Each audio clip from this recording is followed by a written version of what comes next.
In this week's module, we talked about social issues such as gender inequality and illness within the context of development and globalization.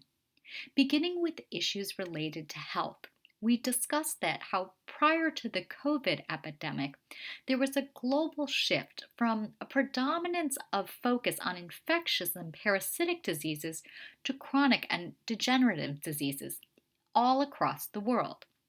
This created a double burden for many developing nations, as these communities needed to address both communicable and non communicable diseases. In addition, we talked about how more recently there's been more emphasis on the impact of environmental health issues and how they specifically impact individuals in the most dire circumstances.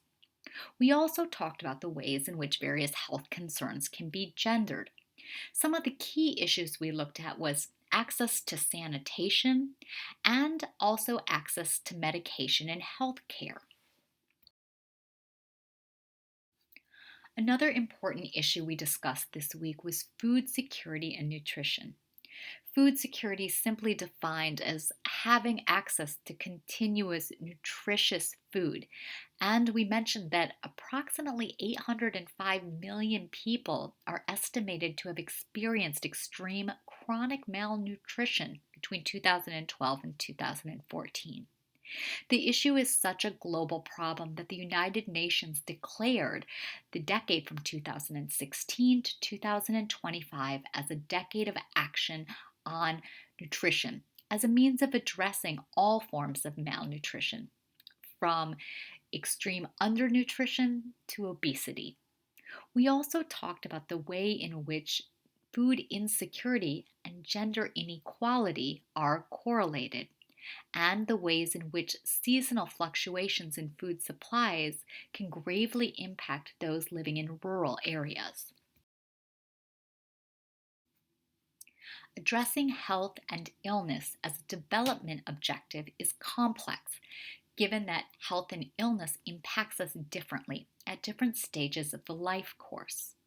We talked about some of the challenges that are faced in infancy and early childhood, including low birth weight and high infant mortality rates.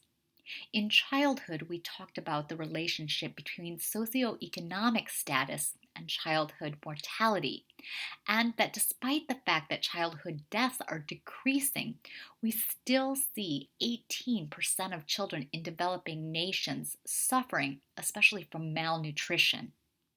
In adolescence, much of the focus, especially in developed nations, is on risky behavior and mental health. However, in some developing nations, there's a focus on early marriage and pregnancy and the long term negative health impacts it can have on young women. In addition, we talked about the ways in which we need to think about our increasingly growing aging population. Research has found that there is an increase in financial insecurity and poverty among elderly folks. And as people continue to live longer, we expect this phenomenon to continue.